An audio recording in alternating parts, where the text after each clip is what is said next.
The flying spaghetti monster was created as a satirical look at the idea of religion.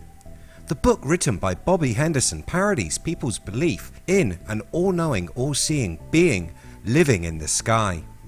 Those that worship the flying spaghetti monster are known as Pastafarians, but the joke may have just backfired.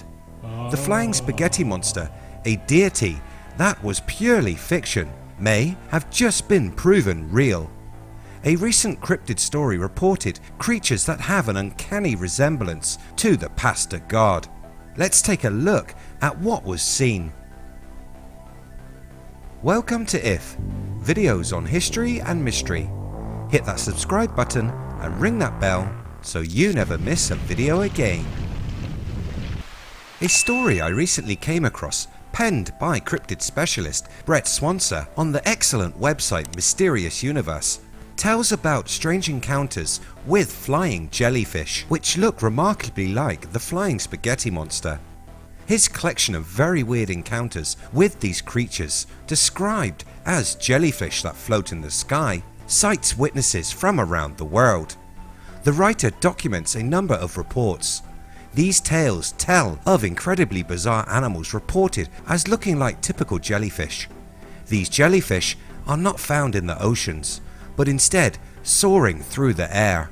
These jelly birds, we can't really call them fish when they are not in the water, show some peculiar abilities. They are able to change the density, colour or size of their bodies. At times they become completely transparent, and sometimes they show a bioluminescence, glowing like Chinese lanterns. The jellyfish, or jelly birds, move through the air under their own propulsion. How they do this is not known. They could be riding air currents like spiders, or maybe they have some form of locomotion that until we capture one of these cryptids, we just can't understand. What is known is that if you spot one of these anomalous creatures, the experience is said to be otherworldly. So what interactions have been reported? The first Brett gives us is from England in the 1950s. A policeman reported seeing a low-flying jellyfish whilst patrolling on his bicycle. The officer told of how the animal drifted down from the sky, coming to be directly in front of him, so close that he actually bumped into it. He said that the animal was extremely soft, comparing its feel to that of a soft blanket. One odd thing is the jellyfish gave off an odour the policeman said reminded him of the smell of mildew. A few years later in 1958, a report surfaced from Florida. Another police officer, one Fastian Gallegos, came upon a translucent purple blob which he said was about the same size as a soccer ball. This interaction is slightly sad, as the policeman said it seemed that the animal was dying. When he attempted to help it and pick it up from the ground, it evaporated in his hands. It would seem that these animals are not seen again for a few years, with the next report coming from Australia in 2012. The witness who was outside of his property when he noticed a strange pattern in the sky above his home. This pattern looked like stars shining and shimmering in the daylight. As with the policeman, the jellyfish moved silently above him, confusing the man. It gracefully and slowly moved through the air, showing deliberate movement. This story has credibility because the man was not the only witness. The unknown creature was reported by others in an area nearby, those other witnesses describing the exact same balloon-sized flying jellyfish. Is there any chance we could identify these cryptids? The government has looked into the phenomena. A report found on the site Norcal Blogs has a story from a man whose uncle worked for the government of the US. After a rash of sightings in the San Francisco area, the government ordered an investigation, starting in the 1950s and lasting for a decade. This investigation gave the creatures the name space jellies. It found that these animals tend to congregate in the upper atmosphere along the coast. Once they formed into a group, they would soar up into the upper atmosphere and out of sight. Their movement was theorized to be part of a seasonal migration pattern in the Western Pacific. The story goes on to describe how these animals were monitored and documented. This survey finally culminating in the attempted capture of a space jelly.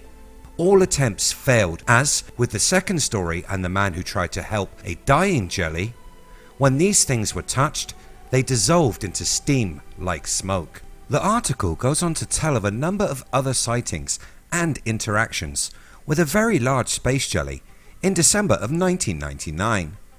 The two witnesses described a tubular creature that was of blue and red colour and exhibited a somewhat transparent quality. Also, what looked to be some sort of flickering bioluminescence. These witnesses insisted that it was a living creature, saying it somewhat resembled an animal known as the glass squid. It would seem we have some good eyewitness testimony, so what could these creatures be? It has been proposed that these creatures are some sort of atmospheric beast. These creatures live in the atmosphere much in the same way as a jellyfish lives in the seas. That would make sense. Life does spread into all available and suitable space it can. Why is it that the sky or the atmosphere would not be populated? Birds and other creatures do use the atmosphere, but their life cycle is still tied to the land. Space jellies would seem to live their entire life cycle in the air. Described as amorphous and cloud-like behemoths, finned squid-like creatures, floating jellyfish, translucent, vaporous blobs, flitting rods, amoeba-like organisms, and gelatinous oddities. These creatures have bodies that are semi-solid or almost insubstantial, with some reports even claiming that they are able to adjust their density from almost immaterial and invisible to more solid. Most likely they suspend themselves in the air using air bladders, much like the swim bladders found in fish, or that they have very low body densities, enabling them to float. The sizes of atmospheric beasts do vary greatly, from tiny to huge, some being monsters of hundreds of feet in length. Over the years there have been many stories which tell of unusual flying monsters. These stories break away from traditional flying beasts like thunderbirds and other flying cryptids. These atmospheric lifeforms have even allegedly been photographed, and there have been reports of gelatinous remains of dead ones found on rare occasions. Are such sightings evidence of a type of life form unknown to mainstream science? What do you think these space jellies are? Have you ever seen a space jelly? Let me know in the comments below. If you like what I do here on the channel, hit that subscribe button, like and share. You can catch the latest by searching We Are If. Thanks so much for watching. See you next time.